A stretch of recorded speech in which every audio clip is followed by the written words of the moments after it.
Magandang araw mga kapuso, Victor Silan here at nandito ako sa set ng Wish Ko Lang, Babawiin Ko Ang Lahat. Ang character ko dito ay si Harry, isa siyang construction worker na nag-propose sa isang babae na pangalan ay Lourdes na gaganapin ni Valerie Concepcion.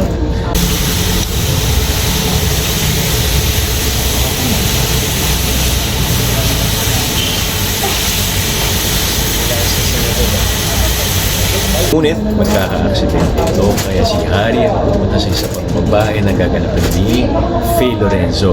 Ngayon ang kwento ni Harry ay iikot sa dalawang babae at kung paano niya babalansehin ang kanyang anak si Abigail.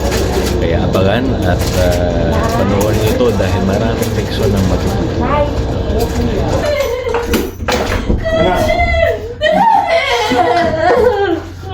Tahan.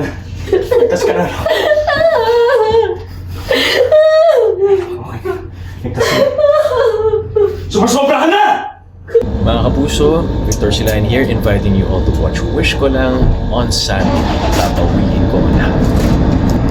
Mga kapuso, kailangan ka ba? I-manifest na yan sa Wish Ko Lang.